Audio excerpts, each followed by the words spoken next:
Hello guys and welcome back to my channel सिर्फ IAS।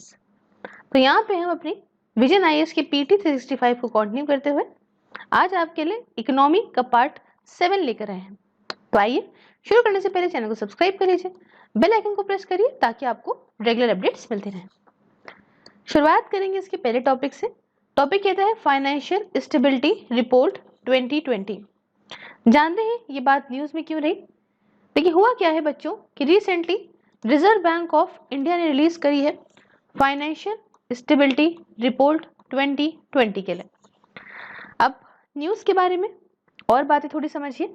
देखिए ये रिपोर्ट जो है एक बाय एनुअल रिपोर्ट है जो हमारे जो फाइनेंशियल स्टेबिलिटी को रिस्क होता है वो दिखाती है, साथ में रेजिलियंस दिखाती है फाइनेंशियल सिस्टम का। समझिए क्या है, एक साल में निकाली जाती है 2 बार रिपोर्ट, ठीक है। उसके बाद दूसरी बात कि फाइनेंशियल स्टेबिलिटी, यहाँ पे हम कितना फाइनेंशियली स्टेबल हैं इस बात का रिस्क यहाँ दिखाती है। और ये भी दिखाती है कि मान लीजिए अगर हम थोड़ा हिल जाएं या फाइनेंशियल स्टेबिलिटी हमारी थोड़ी हिले या हमारी कोई इकोनॉमी को प्रॉब्लम आए तो कितनी टाइम में हम उसको रिकवर कर सकते हैं, ठीक है। तो आप समझ गए इसका मतलब। अब देखिए अगर इस रिपोर्ट की बात करें तो बहुत सारे सिनेरियोज से दिखाती है ये कि भाई क्या इम्पैक्ट है कोविड-19 पेंडेमिक का, और अलग अलग इंडिकेटर्स पे बात रख के समझाती है। देखिए यहाँ पे कुछ ये समझते हैं। देखिए financial stability and development council के चेयरमैन होते हैं ऑनरेबल यूनियन फाइनेंस मिनिस्टर साहब। उसके बाद financial stability and development council sub committee के जो चेयरमैन होते हैं वो गवर्नर होते हैं RBI के। उसके साथ technical group on financial inclusion and financial literacy के चेयरमैन होते हैं डिप्टी गवर्नर RBI के। तो ये ऊपर से नीचे इस तरीके से कुछ मामला होता है। और उसके नीचे यहाँ पे बहुत सारे आते हैं DFS and DEA ministry of finance के अंदर। उसके साथ आपका RBI से भी ये सब आ गए, NCFE आ गए। उसके स्पेशल इन्विटीज जो होते हैं जैसे NPCI, SROs, NGOs वगैरह, ऐसे कुछ। क्लियर है? अब यहाँ पे आगे बढ़ेंगे और इस रिपोर्ट ने क्या पता लगाया ये समझते हैं। देखिए इन्होंने सबसे पहली बात तो ये कही कि जो ग्रॉस नॉन परफॉर्मिंग असेट है ये सारे शेड्यूल बैंक्स का, ये हो सकता है कि बढ़े। ये 8.5% था यहाँ पे 2020 में, और बढ़ के ये 12.5% हो सकता है मार्च 2021 तक के लिए, ठीक है। अभी तो ये पता चलेगा बाद में। दूसरी बात इन्होंने कही कि जो नॉन बैंकिंग फाइनेंशियल कंपनीज हैं, मतलब जो NBFCs हैं बच्चों, इनका जो मार्केट शेयर है फंडिंग का, मतलब ये जो फंडिंग करती थी अलग अलग लोगों को, ये शेयर देखने को मिला है कि अभी कम फंडिंग कर रही हैं। तो एक दिक्कत की बात है। क्यों? क्योंकि इनकी ये फंडिंग दिखाती है लिक्विडिटी रिस्क NBFCs के लिए। मान लीजिए कोई फंडिंग नहीं कर पा रहा है मार्केट में, तो इसका मतलब ये है कि इनके पास थोड़ा पैसा हो गया है कम। तो ये भी एक खतरा है हमारे फाइनेंशियल सिस्टम को, ये भी दिखाता है। और तीसरा इसने भी कहा कि भाई risk to global economic prospect. Globally अगर हम देखें तो इकोनॉमिक प्रोस्पेक्ट से ग्लोबली रिस्क है। क्यों? क्योंकि यहाँ देखिए बहुत सारा ये है कि भाई जो हमारी ग्लोबल जियोपॉलिटिकल टेंशन्स बढ़ती जा रही है। अब आप देखते होंगे देश टू देश हर एक कंट्री किसी ना किसी कंट्री से उसका पंगा ही चल रहा है, तो ये खिलाती हैं चीजें। साथ में इकोनॉमिक लॉसेस हुए हैं इस पैंडेमिक के चलते, पूरे वर्ल्ड में ही हुए हैं, एक आध कंट्री में तो हुए नहीं। तो ये सब कुछ है बात है। नेक्स्ट टॉपिक यहाँ पे कहता है national strategy for financial education 2020 से लेके 2025 तक के लिए। तो अब ये बात न्यूज में क्यों रही है समझते हैं बच्चों। देखिए रिजर्व बैंक ऑफ इंडिया ने रिलीज करी है national strategy for financial education, जिसे हम लोग बोलेंगे शॉर्ट फॉर्म में NSFE। ये 2020 से लेके 2025 तक के लिए रिलीज करी है। अब ये आखिरकार NSFE है क्या, national strategy for financial education क्या है समझते हैं। देखिए पहली ऐसी NSFE को सबसे पहले रिलीज किया गया था 2013 में, और ये 2013 से लेके 2018 तक के लिए बनाई गई थी। इसका क्या है, ये यहाँ पे एम्पावर करती है अलग अलग सेक्शंस को पॉपुलेशन के, कि आप अपने अंदर नॉलेज को डेवलप करें, आप अपने अंदर स्किल्स को डेवलप करें, एक एटीट्यूड बिहेवियर को जो है डेवलप करें, जिन चीज़ों की यहाँ पे ज़रूरत पड़ती है अपने पैसे को अच्छे तरीके से मैनेज करने के लिए और अपना फ्यूचर अच्छे से प्लान करने के लिए। देखिए बहुत ही डिफरेंस होता है इस बात का। हो सकता है कि किसी इंसान को दिए जाएं 10,000 रुपये और वो जाए और 4 बार जो है हुक्का पार्लर में बैठे अपनी जो है वो घूम फिर के आके 10,000 रुपये बर्बाद कर दे। या एक वैसे ही इंसान उसी उम्र का उस 10,000 रुपये से कुछ ऐसा काम करे जो पोटेंशियल हो, थोड़ा अपने फ्यूचर के लिए भी जोड़ ले, थोड़ा जो है अपने पास रखे जिससे वो अपना घूमना फिरना भी कर ले, और बाकी का पैसा थोड़ा बहुत ऐसी जगह पे लगाए जिससे उसके एक्स्ट्रा प्रॉफिट हो। या फिर ऐसा भी हो सकता है कि वो 10,000 रुपए को ही वो ऐसी जगह लगाए जिससे एक्स्ट्रा प्रॉफिट हो, और उस प्रॉफिट से वो अपने घूमने फिरने का या अपने आगे फ्यूचर का जो इंतजाम करे। तो इसलिए पैसे को मैनेज करना बहुत बड़ी बात होती है, ठीक है। तो ये एक चीज होती है। उसके बाद ये जो national strategy for financial education है, ये रिकमेंड करती है अलग अलग स्टेक होल्डर्स लीड अप्रोच को, मतलब इसे कहेंगे multi stakeholder lead approach को, कि आप किस तरीके से फाइनेंशियली अवेयर और एम्पावर कर सकते हो इंडिया को, जनता को कैसे आप जो है वो यहाँ पे अवेयर कर सकते हो, चीज़ों के लिए बता सकते हो। साथ में इसको प्रिपेयर करने वाली होते हैं national centre for financial education, और इसमें कंसल्टेशन लगती है सारे ही फाइनेंशियल सेक्टर रेगुलेटर्स की, जैसे हमारा प्यारा आरबीआई, इसके साथ सेबी, उसके साथ IRDAI, और उसके साथ PFRDA, DFS और दूसरी मिनिस्ट्रीज और दूसरे कुछ स्टेक होल्डर जैसे कि आपके DFI हो गए, SROs हो गए, IBA हो गए और NPCI हो गए, सबसे कहा जाती है। साथ में national centre for financial education, ये सेक्शन 8 मतलब ये नॉट फॉर प्रॉफिट कंपनी है, इसे प्रमोट करता है RBI, सेबी, उसके साथ IRDAI और साथ में PFRDA, ठीक है। अब देखिए technical group on financial inclusion and financial literacy, ये जो है ये ग्रुप रिस्पॉन्सिबल होता है टाइम टू टाइम, मतलब पीरियोडिक मॉनिटरिंग करता है इस NSFE की, और अच्छे से इसका इम्प्लीमेंटेशन हो रहा है या नहीं हो रहा है इसकी भी मॉनिटरिंग प्रॉपर करता है। अब अभी का स्टेटस क्या है हमारा फाइनेंशियल लिटरेसी में, हमारा इंडिया कितना आगे है, कितने लोगों को एजुकेशन है इस बारे में कि भैया हमें अपना पैसा कैसे खर्च करना है, क्या करना है। तो सबसे पहले अगर मैं बात करूं यहाँ पे national centre for financial education, इसने यहाँ पे एक all India financial inclusion and financial literacy survey किया था। ये सर्वे बच्चों 2019 में किया गया था। इस ये पता लगाने के लिए किया गया था कि आखिरकार फाइनेंशियल लिटरेसी हमारे इंडिया में किस तरह की चल रही है। क्या पता लगाया इस सर्वे के थ्रू, ये पता लगाया कि 27% जो रिस्पोंडेंट्स हैं यहाँ पे इन्हें मिनिमम टारगेट स्कोर अचीव करा, मिनिमम थ्रेशोल्ड जो इनका था उसे मतलब ऐसा था कि भाई कम से कम तो 10% होना चाहिए। सही है, एग्जाम्पल बताती हूँ। तो ऐसे लोगों ने 27% का मिनिमम जो थ्रेशोल्ड है उसे यहाँ पे अचीव करा पाया, ठीक है, फाइनेंशियल स्टेबिलिटी को लेके। और ये 20 पैरामीटर पे था। यहाँ पे देखिए financial knowledge plus financial attitude plus यहाँ पे फाइनेंशियल बिहेवियर, ठीक है, ये प्रिस्क्राइब किया गया था OECD के द्वारा। तो उसके बेसिस पे देखा गया कि 27% लोग जो हैं वो यहाँ पे मिनिमम थ्रेशोल्ड को यहाँ पे पास करे हैं। उसके बाद ईस्ट, सेंट्रल और नॉर्थ जोन में और ज़्यादा अटेंशन की ज़रूरत है, क्योंकि साउथ जोन तो आप जानते हैं अच्छी खासी पहले से उनको काफ़ी ज़्यादा इस बारे में उन्होंने खुद को डेवलप कर रखा है। और तीसरी बात अगर मैं आपको बताऊं तो rural India groups with lower education and groups of age 50 and above need more focus attention, मतलब जो गांव के लोग हैं वो, साथ में जिन्होंने कम पढ़ाई करी है, ऐसे ग्रुप जिनकी कम एजुकेशन है, और जो जिनकी उम्र 50 साल या उससे ज़्यादा है, इनको ज़्यादा अटेंशन की ज़रूरत है। या आम जगह पे एक बार नॉर्थ में कहीं घुस के एक बार सर्वे कर लेना, 50 साल से जो ऊपर वाले हैं ऐसा इनको समझा देंगे कि एजुकेशन तो दूर की बात है, ऐसा मैनेजमेंट बता देंगे। लेकिन खैर एज पर द वो रिपोर्ट ये कुछ बातें हैं एज पर द सर्वे। चलिए नेक्स्ट टॉपिक की तरफ बढ़ेंगे। नेक्स्ट टॉपिक यहाँ पे कहता है पेमेंट सिस्टम्स के बारे में। जानते हैं कि ये न्यूज़ में क्यों रहा। देखिए RBI ने पर्दा उठाया है फ्रेमवर्क से for umbrella entity to manage payment system, ठीक है, एक अम्ब्रेला एंटिटी होगी जो यहाँ पे सारे पेमेंट सिस्टम को मैनेज करेगी, ये बात RBI ने यहाँ बताई है। आइए इस अम्ब्रेला एंटिटी के बारे में कुछ बात बताते हैं। देखिए अम्ब्रेला एंटिटी विल सेटअप, क्या सेटअप करेगी, मतलब ये सेटअप करेगी, साथ में यहाँ पे मैनेज करेगी और ऑपरेट भी करेगी जो भी न्यू पेमेंट सिस्टम है in a retail space comprising but not limited to ATMs, ठीक है, यहाँ पे रिटेल स्पेस में करेगी, बट ये सिर्फ और सिर्फ ATMs तक लिमिटेड नहीं है, या वाइट लेबल POS तक लिमिटेड नहीं है, या फिर आधार बेस्ड पेमेंट या रेमिटेंस सर्विसेज या ऐसे नहीं है, बस ये और भी सारे करेंगी। अभी फिलहाल इतना तो करेंगी ये ATMs वगैरह, वाइट लेबल POS वगैरह। ये वाइट लेबल क्या होता है क्या नहीं होता है, पार्ट 6 देखिएगा, समझ में आएगा आपको। हाँ, अच्छा खासा अलग से टॉपिक है। आधार बेस्ड पेमेंट वगैरह, रेमिटेंस सर्विसेज वगैरह सब कुछ। पिछले साल की बात है जब रिजर्व बैंक ऑफ इंडिया ने प्रपोज किया था कि यहाँ पे आप एक ऑल्टरनेटिव अम्ब्रेला ऑर्गेनाइजेशन बनाइए रिटेल पेमेंट्स के लिए, ताकि यहाँ पे जो मोनोपोली है, कंसंट्रेशन रिस्क है, उसे यहाँ पे दूर करा जा सके।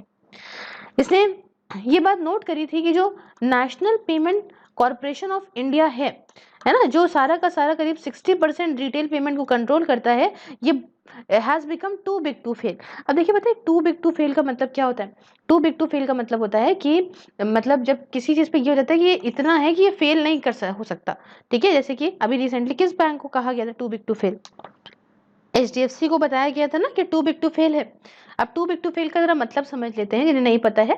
देखिए ऐसी फाइनेंशियल ऑर्गेनाइजेशन या फिर बिजनेस जो इतनी इंपॉर्टेंट हो जाती है हमारी इकोनॉमी के लिए, हमारी कंट्री की, कि सरकार या कह लो सेंट्रल बैंक जो है वो अब कदम उठाने लग जाता है कि भैया ये बैंकरप्ट ना हो, ये बर्बाद नहीं होना चाहिए, समझे? तो इसे बोलते हैं टू बिग टू फेल।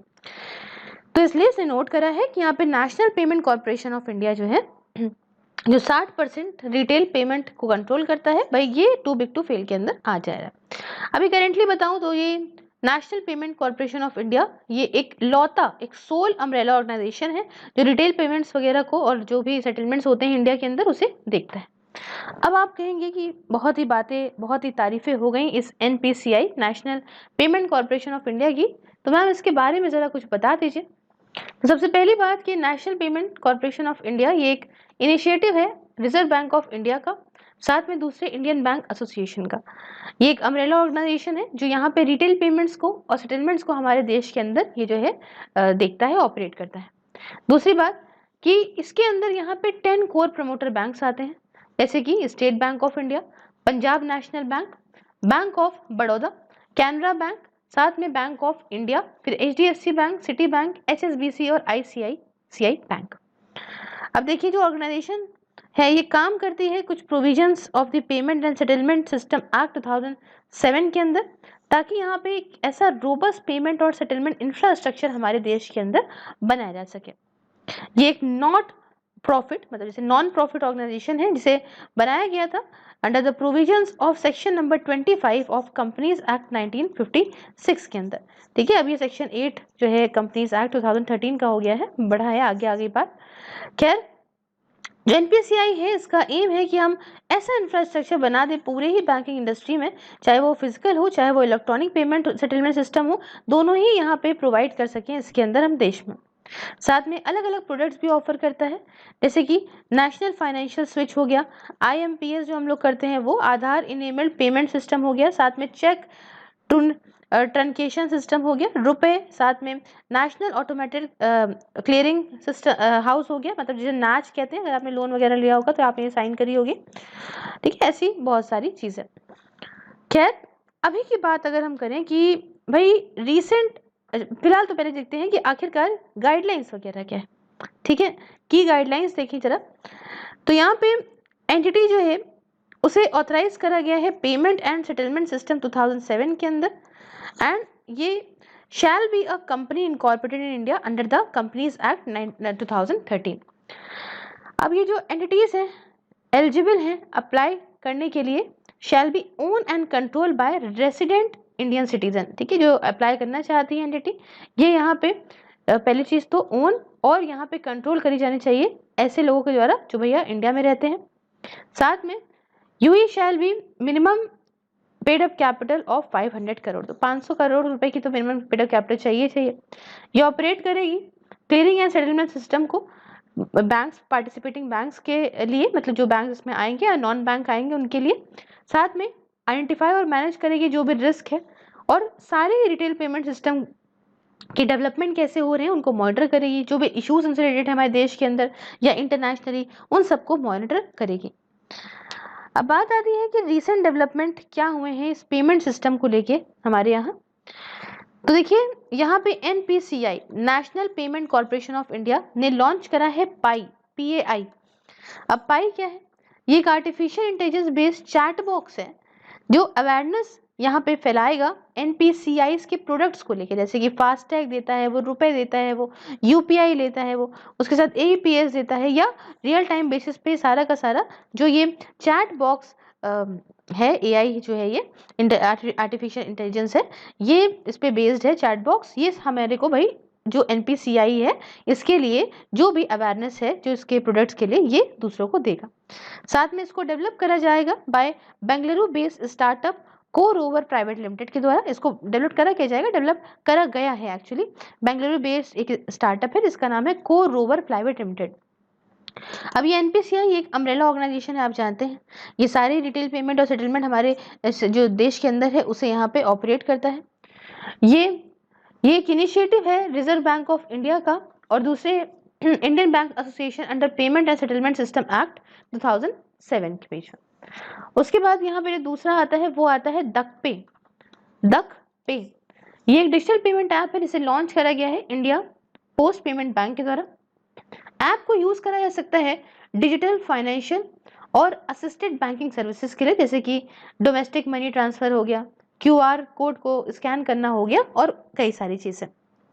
अब देखिए जो ये इंडिया पोस्ट पेमेंट बैंक है ये क्या है, ये एक पब्लिक सेक्टर कंपनी है जो कि under the department of post के अंदर आती है, मिनिस्ट्री ऑफ कम्युनिकेशन में, जहाँ पे इंडियन गवर्नमेंट जो है उसके पास 100% इक्विटी शेयर्स हैं इसके। इसे गवर्न करा जाता है रिजर्व बैंक ऑफ इंडिया के द्वारा और ये पेमेंट सर्विसेज जो कि postal network of India post के थ्रू होती हैं इसे देती है पूरे ही नेशन में, हमारे पूरे देश में। फिर देखिए नेक्स्ट क्या बात आती है इसके अंदर, रुपे कार्ड फ्रेज 2 लॉन्च हुआ है भूटान में। क्या है रुपे कार्ड फ्रेज 2? ये देखिए अलाउ करेगा भूटानीज कार्ड होल्डर्स को कि अब वो रुपे नेटवर्क जो है उसे इंडिया में एक्सेस कर पाएंगे। अब ये रुपे कार्ड क्या है आपके पास भी हो गई होगा। देखिए लॉन्च किया गया था 2012 में और ये जो रुपे है ये एक इंडिजीनियस डेबिट कार्ड होता है या क्रेडिट भी हो सकता है, ये इंटरनेशनल प्रीपेड या कॉन्टैक्टलेस कार्ड्स भी हो सकते हैं जो ATM वगैरह में एक्सेप्ट करे जाते हैं, POS डिवाइसेस में भी, पॉइंट ऑफ सेल जिसे डिवाइस कहते हैं उनमें भी, ई-कॉमर्स वेबसाइट में भी, हर जगह पे करे जाते हैं। इसको लॉन्च करने वाली NPCI है। NPCI मतलब national payment corporation of India है।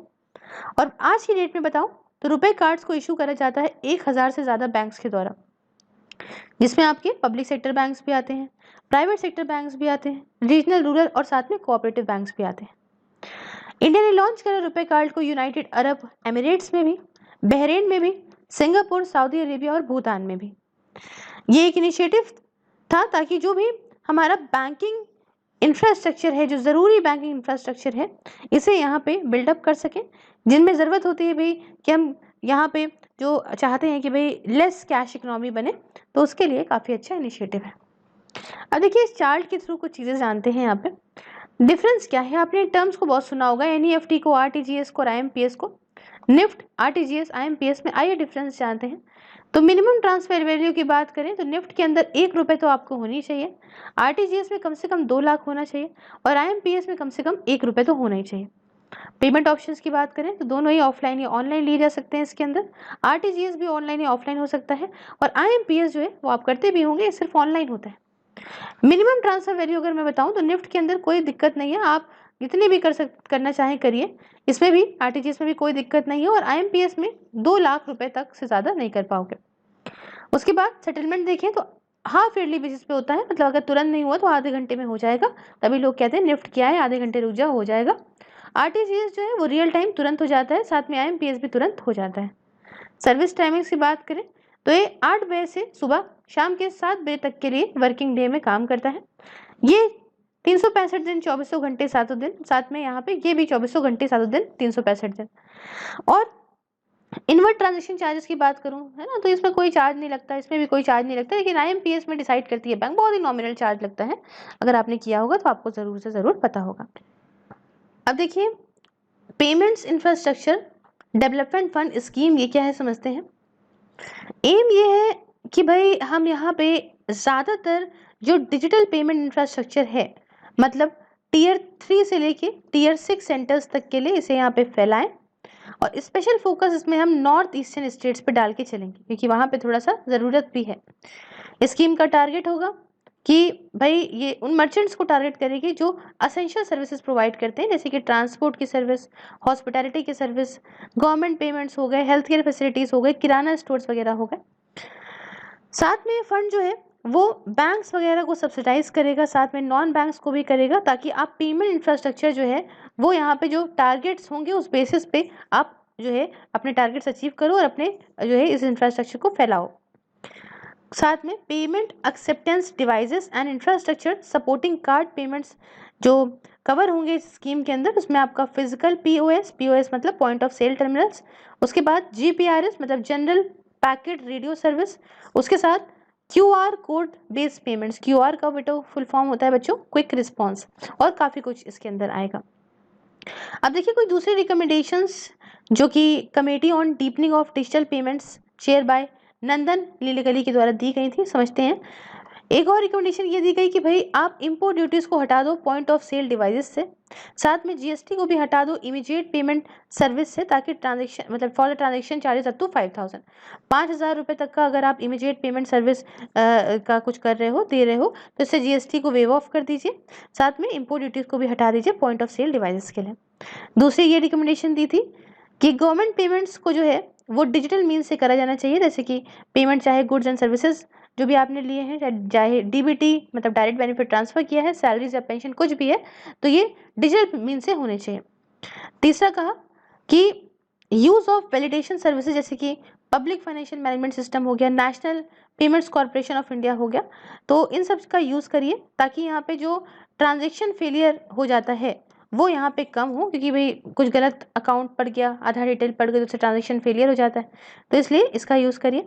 साथ में इन्होंने ये भी कहा कि डेडिकेटेड ग्रीवियांस रिड्रेसल सिस्टम हो, बहुत ज़रूरी होता है, पर्टिकुलरली ये भाई आप कस्टमर केयर वगैरह हो, कोई आपकी दिक्कत सॉल्व कर सके जनता की, तो ये वर्नाकुलर लैंग्वेज में हो, है ना, तो ताकि कनेक्टिविटी अच्छी होगी, जो भी दिक्कतें आती हैं डायरेक्ट बेनिफिट ट्रांसफर में तो वो ईजिली सॉल्व हो सकेंगी।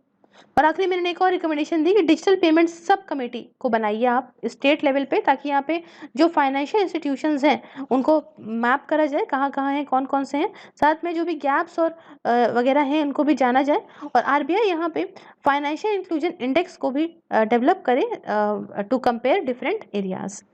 तो ये कुछ बात हमने करी इस टॉपिक के बारे में। अब देखिए यहाँ पे नेक्स्ट टॉपिक जो आता है वो आता है बायलैटरल नेटिंग का। न्यूज़ में क्यों रहा है समझते हैं। देखिए recently bilateral netting of qualified financial contract act 2020 को लाया गया। एम ये था कि हम फाइनेंशियल स्टेबिलिटी इंश्योर कराएं, साथ में कॉम्पिटिटिवनेस को हमारे इंडियन फाइनेंशियल मार्केट्स में और ज़्यादा प्रमोट करें। अब बात जानते हैं कि ये बायलैटरल नेटिंग क्या होता है। देखिए ये ऐसा एग्रीमेंट है जो यहाँ पे दो काउंटर पार्टीज के बीच में होगा फाइनेंशियल कॉन्ट्रैक्ट के अंदर to offset claims against each other, एक दूसरे के जो क्लेम्स हैं उन्हें यहाँ पे क्लियर करने के लिए, और एक सिंगल नेट पेमेंट करने के लिए due from one counterparty to the another. अब आप कहेंगे बड़ा ही मैम टेक्निकल टर्म बता रही है, जरा आसान शब्दों में समझा दीजिए। देखिए ये एक बंदा है राम, एक ये बंदा है श्याम, ये है राम ये है श्याम। अब है क्या कि राम को श्याम को 25,000 रुपये देने हैं, और यहाँ पे जो ये श्याम है उसे राम को यहाँ पे 1 लाख रुपए देने हैं, ठीक है। तो अब भाई तू 10,000 ले ले, भाई तू 5,000 ले ले, भाई तू 3,000 ले ले, भाई तू 2,000 ले ले, इसके बजाय आपने क्या करा कि यहाँ पे 25,000 और यहाँ पे 1 लाख, तो 1 लाख माइनस 25,000 सीधा सीधा हो गया कि एक बार में पेमेंट करा, और अब यहाँ पता चला कि ठीक है सब कट आ गया, और 75,000 अब बचेगी 75,000 रुपये अब ये शाम बचे हुए राम को देगा। तो इससे क्या होता है कि बार बार एक दूसरे को पेमेंट करना नहीं है, ठीक है, एक साथ कैलकुलेट करके जितना पैसा बचा मोटा मोटा वही दे देना है। तो इससे क्या होता है कि बार पेमेंट जो नहीं होता है उससे कॉम्प्लेक्सिटीज भी कम होती है, नेट पेमेंट हो जाएगा, बर्डन भी चीज़ें भी कम आती हैं, तो बहुत सारे इसके फायदे हैं। अब नेटिंग का मतलब क्या है, देखिए बायलैटरल तो समझ गए ना, बाय कहता है यहाँ पे दो लोग के बीच में।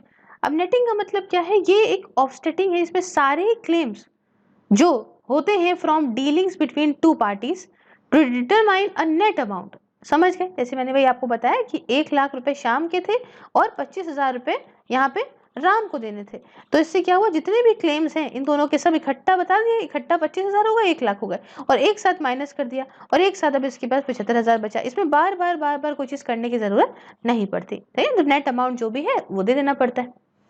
इसी तरह से मल्टीलेटरल नेटिंग क्या होती है, ये यहाँ पे कई सारी काउंटर पार्टीज, बाय में 2 लोग आ रहे हैं तो मल्टी में कई सारे आ जाएंगे, और ये सारे जो है वो अपने जो भी क्लेम्स हैं एक दूसरे के प्रति उसे यहाँ पे ऑफसेट करते हैं through central counter party in a clearing house under the payment and settlement system amendment act 2015।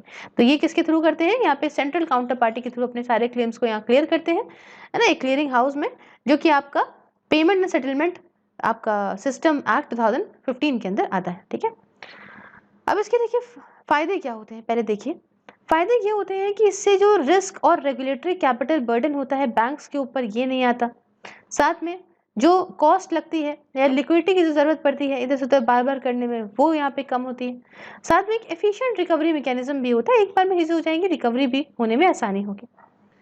देखिए पहले क्या होता था कि इंडियन फाइनेंशियल कॉन्ट्रैक्ट लॉ जो है ये बायलैटरल नेटिंग जो है इसमें इसके लिए परमिट नहीं करते थे, हालांकि ये मल्टीलेटरल नेटिंग के लिए अलाउ करते थे लेकिन बायलैटरल के लिए नहीं करते थे। तो इंडिया के अंदर बायलैटरल कॉन्ट्रैक्ट अगर हम बताएं तो 40% है हमारे टोटल फाइनेंशियल कॉन्ट्रैक्ट का, वाइल जो मल्टीलेटरल होते हैं वो 60% होते हैं, तो बायलैटरल का अच्छा खासा शेयर है। और नेटिंग काफी ज्यादा एडवांस इकोनॉमीज में कॉमन बात भी है, जहाँ पे सेटलमेंट जो है वो नेट पोजीशन के बेस पे होता है बायलैटरल या मल्टीलेटरल फाइनेंशियल एग्रीमेंट्स में, रादर बाय ग्रॉस पोजीशंस। अभी की बात बताऊं तो बड़े बड़े जुरिस्डिक्शन जैसे कि यूनाइटेड स्टेट्स के, यूनाइटेड किंगडम के, Australia, Canada, Japan, France, Germany, Singapore और मलेशिया के, इनके पास तो लीगल प्रोविजंस भी हैं नेटिंग एग्रीमेंट्स को लेके। अब जो ग्लोबल रेगुलेटरी बॉडीज हैं जैसे कि फाइनेंशियल स्टेबिलिटी बोर्ड हो गया, BECIL committee on banking supervision वगैरह हो गया, ये भी नेटिंग के यूज को सपोर्ट करती हैं। अब यहाँ पे देखिए कुछ बातें जानते हैं bilateral netting of qualified financial contract 2020 के बारे में। ये एक लीगल फ्रेमवर्क को देता है bilateral netting of qualified financial contracts के लिए, which are over the counter derivatives contracts. ठीक है, it provides a legal framework. ठीक है, लीगल फ्रेमवर्क दे देगा bilateral netting of qualified financial contract के लिए, जो भी फाइनेंशियल कॉन्ट्रैक्ट्स हैं जो कि बायलैटरल नेटिंग के लिए हैं, इसको एक लीगल प्रोविजन देता है। अब इसके बाद एक्ट यहाँ पे क्या करता है, प्रोवाइड करता है designation of any bilateral agreement और कॉन्ट्रैक्ट और ट्रांजैक्शन और type of contract as qualified financial contract by the central government और any of the regulatory authority. क्या करता है, यहाँ डेजिग्नेट करता है किसी भी बायलैटरल कॉन्ट्रैक्ट को, या ऐसे कॉन्ट्रैक्ट को, या ऐसे ट्रांजैक्शन को, या इस तरह के कॉन्ट्रैक्ट को, या इस तरीके के क्वालिफाइड कॉन्ट्रैक्ट को जो कि सेंट्रल गवर्नमेंट के थ्रू और ये किसी भी रेगुलेटरी अथॉरिटी के थ्रू होता है, तो इसे डेजिग्नेट करने वाला ये एक्ट है। साथ में जो डिटरमिनेशन है नेट अमाउंट पेबल का, ये भी बताता है ना, under the close out netting in accordance with the terms of netting agreement. Netting agreement के हिसाब से जो भी आपका नेट अमाउंट पेबल होगा इसे भी ये बताएगा। साथ में कुछ लिमिटेशंस भी, कुछ रोक भी लगाता है पावर्स पे एडमिनिस्ट्रेशन प्रैक्टिशनर्स की। क्लियर है। अच्छा, मैंने जो ऊपर रेगुलेटरी अथॉरिटी की बात करी उसमें आरबीआई आती है बेटो, उसके बाद बहुत सारे आते हैं। ठीक है, इसके पीएफआरडीए आता है, आईएफएससी आता है, ऐसे बहुत आते हैं। अब देखिए कुछ इंपॉर्टेंट टर्म्स के बारे में आपको बता दूं, जैसे कि डेरिवेटिव्स जो मैंने यूज करा उसका मतलब होता है they are defined as a type of security. Derivatives क्या है, ये एक आप कह लो कि एक तरीके की एक सिक्योरिटी होती है जिसमें जो प्राइस होता है सिक्योरिटी का वो डिपेंड या फिर डिराइव्ड, मतलब जो निकल के आता है वो price of the underlying asset से आता है। मतलब ये मान लीजिए एसेट है तो इसी से ही निकल के आएगा सिक्योरिटी का क्या प्राइस होगा। जो कुछ आम तरह के जो डेरिवेटिव्स हैं उनके बारे में बताऊं, जिसमें ऑप्शंस, फ्यूचर्स, फॉरवर्ड्स, फॉरेंट, स्वैप्स, ये सब आते हैं। दूसरा आता है ओवर द काउंटर डेरिवेटिव्स। इसमें ये कॉन्ट्रैक्ट्स हैं जिनको ट्रेड करती है दो पार्टीज के बीच में किया जाता है, तो मतलब बायलैटरल नेगोशिएशंस हो गई, और इसमें कोई एक्सचेंज या कोई इंटरमीडिएटरी बीच में नहीं होता, बीच में कोई बिचौलिया नहीं होता। उसके बाद तीसरे आते हैं क्वालिफाइड फाइनेंशियल कॉन्ट्रैक्ट्स।